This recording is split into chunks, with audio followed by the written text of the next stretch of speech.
This was as odd as anything I've ever done with you. You know what I always say?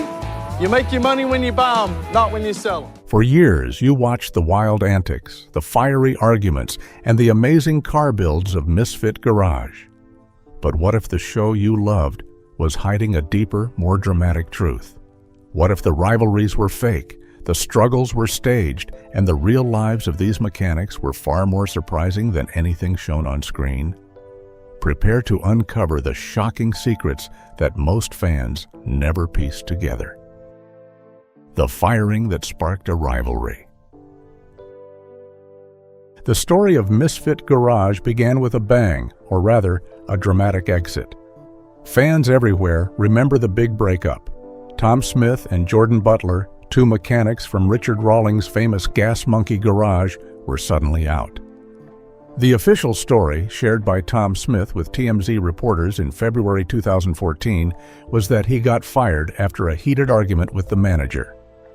This blow-up happened because Tom and Jordan let a fan snap a picture with Richard Rawlings' fancy Rolls-Royce without getting permission first. This incident was painted as the spark that ignited a fierce rivalry, leading Tom and Jordan to start their own shop, Fired Up Garage, and their very own show, Misfit Garage. It seemed like a classic underdog tale where the fired employees rise up to challenge their old boss. But here is where the story takes a surprising turn, revealing a hidden truth that most viewers never caught on to. The idea that Fired Up Garage was truly independent, locked in a bitter fight with Gas Monkey, was largely an illusion. What many fans never figured out was just how much power Richard Rawlings, the very man they were supposedly fighting, held over Misfit Garage from behind the scenes. Richard wasn't just a former boss or a competitor. He was actually the landlord of the Fired Up Garage shop. This fact was even shown right at the beginning of the series, in the very first episode of Season 1, for those paying close attention. The layers of Richard's control went much deeper than just owning the building. He was also an executive producer of Misfit Garage. This powerful role meant he had artistic oversight, giving him the ability to choose which cars were featured in the garage, and even how each vehicle was transformed. Think about that for a moment.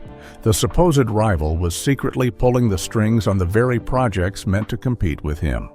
On top of that, Richard Rawlings was the financial budgeter for the show, controlling how much money went into each car project, how the garage spent its money, and even how the show was advertised to the world. He was also listed as creative talent in the credits and reportedly earned a whopping $22,000 for each of his unscheduled appearances on the show. When you connect these dots, a clear picture emerges. If Richard Rawlings controlled the property, the money, and the creative direction of Misfit Garage, then the dramatic firing of Tom and Jordan and the ongoing feud between the two garages were likely not real acts of independence or competition. Instead, they were carefully crafted storylines, manufactured to create excitement and draw in more viewers. The show was less about a genuine business rivalry and more about putting on a good performance for the cameras. This means the very foundation of Misfit Garage, the idea of a scrappy new shop fighting against its powerful former boss, was an elaborate setup, a secret that many casual fans never truly understood. The entire narrative was designed to be compelling television, not a reflection of a true independent struggle. Beyond the wrench. While the cameras focused on the daily grind and manufactured drama, the cast members of Misfit Garage held surprising personal stories and hidden talents that rarely saw the light of day. Take Tom Smith, for example. His quick wit and funny comments were a highlight of the show, but what many fans never realized was that his humor wasn't just for TV. Tom was, and still is, a serious stand-up comedian. He regularly performed at the Dallas Improv Club in Texas, and even made appearances at the Manhattan Christie Club in New York. He openly shared his dream of bringing his comedy act to Misfit Garage. showing how much this passion meant to him. Beyond the garage and the stage, Tom and his wife Deanna have a big heart, dedicating their time to rescuing and transporting dogs, and they even have 3 rescued pit bulls of their own. Tom's past also holds some wild tales. He started working at his uncle's salvage yard when he was just a little boy. By the age of 10, he had saved up enough money from various jobs to buy his very first car, a 1973 Pontiac Granville 2-door. But before he was even old enough to legally drive, Tom admitted to joyriding. In one memorable story, when he was only 10 years old, he was out on a joyride and almost got caught by the police. Instead of giving up, he tried to escape, only to crash right into a police cruiser. This glimpse into his early life shows a rebellious spirit and a deep connection to cars from a very young age. Then there is Thomas Weeks, known on the show for his sharp tongue and deep knowledge of classic cars. But Thomas's mechanical interests stretched far beyond automobiles. He was also a licensed pilot, fascinated by all sorts of machines that could move, whether big or small, including airplanes. His journey into the world of mechanics was also marked by a shocking childhood accident. As a young boy, while his father worked under a car, Thomas slipped and fell onto a transmission, and a rod went right through his mouth, throat, and chin. This horrific incident could have turned anyone away from cars, but Thomas's father encouraged him not to give up. When Thomas was 15, his father gave him a 1995 Chevy truck without an engine, a challenge that brought Thomas back to his passion as he built an engine for it. Kevin Clark, another member of the Misfits, had a different start than his car-obsessed castmates. His love for vehicles began not in a family garage, but with toy cars. He started by playing with Hot Wheels as a child, and by his teenage years he was building his own detailed model cars.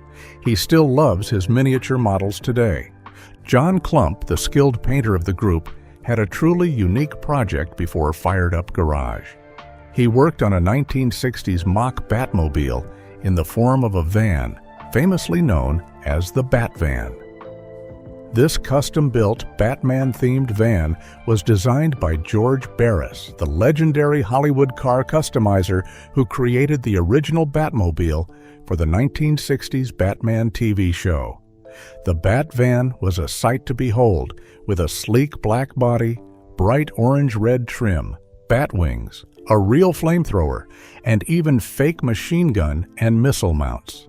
John poured his whole heart and soul into finishing this unique vehicle, and he also runs his own paint shop called Radical Restorations. Finally, Jordan Butler, one of the original co-founders, brought a competitive edge to the garage. Before his time on Misfit Garage, Jordan was a semi-professional drag racer.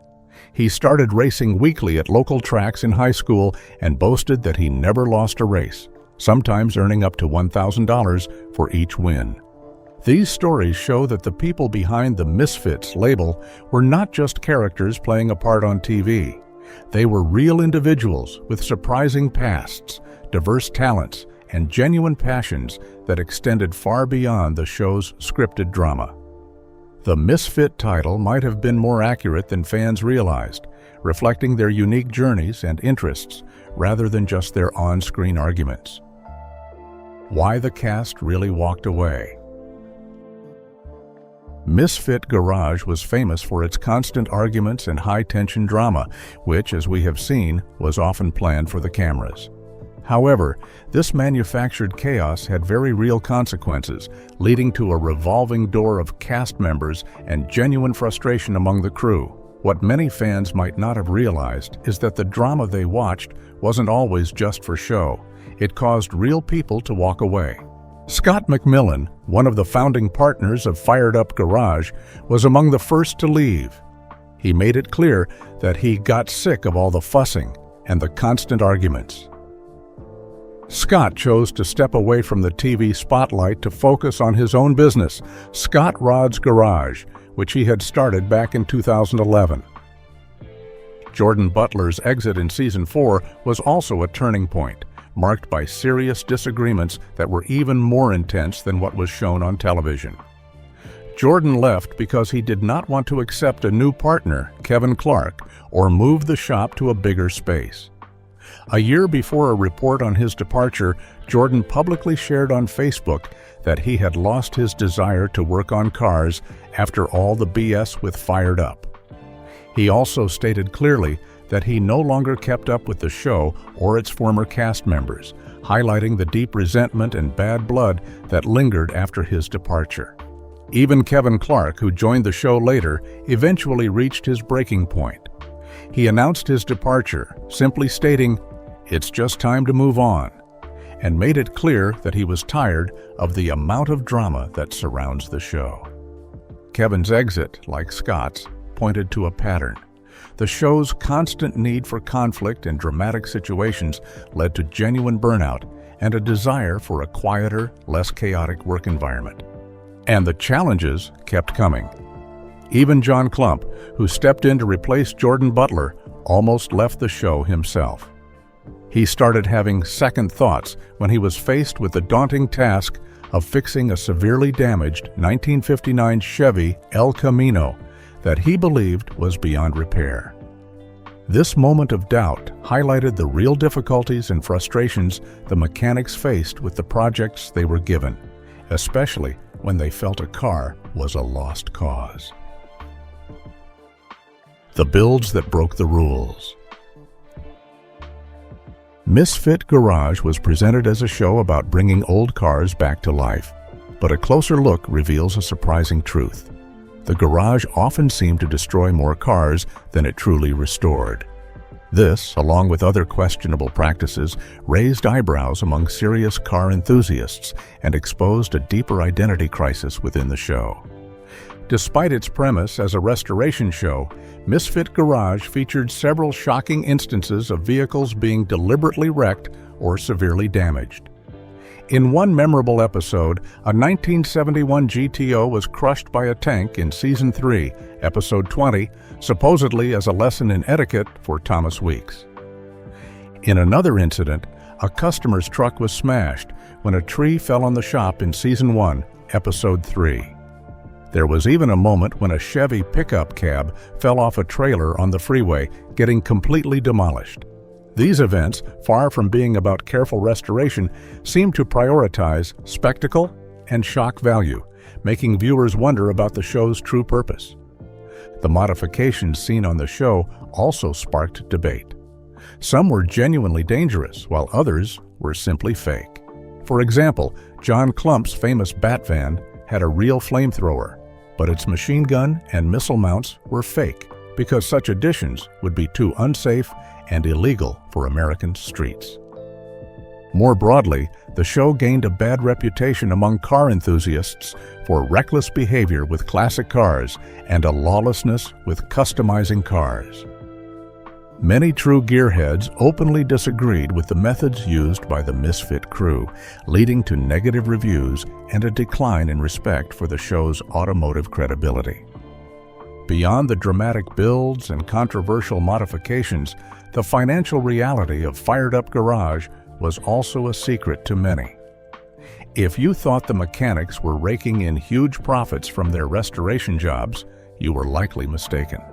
The average profit from each car featured on the show was a mere $2,000. For instance, a 1961 Ford Econoline pickup truck, which had a budget of $25,000, was sold to actor Danny Trejo for only $27,000, leaving a tiny profit to be split among the partners.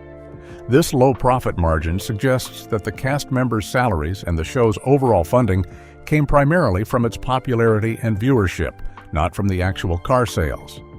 This means the show was fundamentally an entertainment product, with car building serving as a backdrop rather than the primary business. This focus on entertainment over authenticity led to significant disappointment among fans. Many viewers noticed obvious inconsistencies and staged jobs, describing the show as a bit too much drama sometimes and more like a soap opera than a real car restoration program. One widely discussed example involved a flunky painting a drive shaft near a high-running fan, creating a chaotic overspray situation. Fans quickly pointed out that the paint can clearly contain plasti dip, not real automotive paint, and argued that nobody paints a drive shaft with plasti dip because it is easily removable. This suggested the scene was entirely staged to create drama, turning off many genuine car enthusiasts who expected more realism. The show's consistent prioritization of spectacle over genuine automotive work created a major identity crisis. It became clear that Misfit Garage was not truly about serious car restoration. It was about manufactured drama and entertainment. This fake aspect, where dramatic scenarios took precedence over authentic builds, alienated a significant portion of its core audience, the true petrol heads, and contributed to its eventual decline. For many casual fans, this fundamental truth about the show's nature was a major revelation they never quite grasped while watching. The real reasons Misfit Garage vanished. After 6 seasons of high-octane builds and even higher-octane drama, Misfit Garage quietly faded from television screens, leaving many fans wondering what truly happened. Thomas Weeks himself expressed his confusion on Twitter, asking the Discovery Channel why they would remove a hit show. But the truth behind the show's sudden vanishing act is a complex mix of factors that most viewers never fully understood. One of the biggest secrets that contributed to the show's end was that the fired-up garage shop itself was largely fictional. Unlike most car reality shows that are based on real, continuously operating garages, Fired Up Garage was primarily a stage set for the television production. Many online reviews and fan observations noted that the shop was rarely seen open for regular business, often displaying a closed-set sign on its gate. This meant that every single element needed for filming, from the tools to the cars being repaired, had to be brought in and meticulously prepared beforehand. This level of staging added a tremendous amount of labor and, more importantly, money to the production cost of each episode. The financial burden of maintaining a fictional garage and staging every scene became a significant problem. The huge costs involved in setting up and filming were barely being recovered by the show's viewership, even though it had a decent number of viewers at its peak. This economic reality meant that Misfit Garage was simply too expensive to keep producing, especially when compared to shows based on actual revenue-generating garages. Beyond the financial strain, the show also suffered from a steady decline in viewership, despite Thomas Weeks' belief that it was a hit show. Television networks often choose to end shows before their ratings completely crash, a strategic move to cut losses. Compounding this issue was the growing negative reputation the Misfit Garage crew earned among serious car enthusiasts. Their reckless behavior with classic cars and lawlessness with customizing cars drew widespread criticism. Gearheads around the world openly disagreed with many of the crew's methods, leading to very negative reviews across various platforms. This backlash from the very audience segment that should have been its most loyal further weakened the show's standing. Thomas Weeks' public frustration, wondering how Discovery could remove a hit show, hinted at the network's internal decision-making. But the reality was a combination of these critical factors: the high cost of maintaining a fictional garage, the gradual decline in audience engagement, and the damage to its credibility within the automotive community. The very elements that were introduced to create drama and attract viewers, such as the staged conflicts and questionable car practices, ultimately backfired. Audiences grew tired of the perceived inauthenticity, and the show's financial model became unsustainable. This reveals that Misfit Garage's demise was not a sudden, inexplicable event, but rather a culmination of its own structural and creative choices, leading to its quiet disappearance from the airwaves. The show's attempt to prioritize spectacle over substance ultimately led to its self-destruction. Where are the Misfits now? After the cameras stopped rolling and Misfit Garage aired its final episode, the cast members embarked on diverse paths, some embracing new opportunities, others returning to their roots, and a few stepping entirely out of the public eye. The aftermath of reality TV fame proved to be a complex journey for each of the Misfits. Tom Smith, known for his humor and mechanical skills, largely kept a low public profile immediately after the show ended. However, he made a surprising return to the Gas Monkey Garage world in 2023, appearing in a video with Richard Rawlings where they reflected on their past relationship. Tom revealed that he now works at Dallas Customs and Classic, focusing on hot rods, and has become an expert in installing AC units in classic cars. Beyond his automotive work, Tom continues to pursue his passion for stand-up comedy, performing live sessions since 2020 and staying active on social media, where he has even teased fans about getting his own car modification show. Thomas Weeks chose a different route, largely stepping away from the television spotlight. He continues to work behind the scenes, restoring and selling classic cars through his own business, operating with a tight-knit crew. While he hasn't made a major return to TV, he remains active in the car world, sometimes collaborating with former castmates and local builders. Many believe his true legacy was never about entertainment, but about the genuine craft of building cars.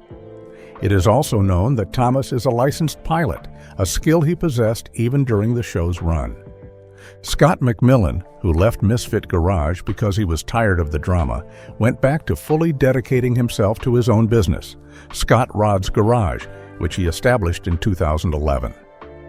His garage offers a wide range of services, including custom builds, modern powertrain installations, disc brake upgrades, metal fabrication, and chassis and suspension work. Scott has been documenting his fabrication journey on his YouTube channel and frequently posts updates on his Instagram page, showing that he is still deeply involved in the custom car building world. Kevin Clark, after his abrupt departure from Fired Up Garage, largely disappeared from the public eye. There is little readily available information about his current activities, leaving many fans curious about his whereabouts and what he is doing today. Jordan Butler also maintained a low profile after leaving Misfit Garage. He admitted on Facebook that he had lost his desire to work on cars for a long time after all the BS with Fired Up, and he no longer keeps in contact with the show's members. However, he later found a new connection to cars by starting a truck project with his 10-year-old son. His past as a semi-professional drag racer, where he claimed to never lose a race and earned significant winnings, remains a notable part of his story. John Klump, the talented painter and bat van builder, continues to be active in the automotive world. While specific recent details about his projects are not widely publicized, his passion for cars, his wife, and his children remain central to his life. He still runs his paint shop, Radical Restorations, continuing his craft away from the TV cameras. Misfit Garage promised viewers a thrilling look at a new garage rising to challenge a giant, but the truth was far more layered and complex. The constant pressure of reality TV led to real-life frustrations and a revolving door of cast members, while the show's focus on spectacle over authentic car restoration ultimately alienated its audience and contributed to its quiet end. The Misfits, in their diverse paths after the show, proved that there was always more to their story than what the cameras chose to reveal, leaving fans with a deeper understanding of the true nature of their favorite car show.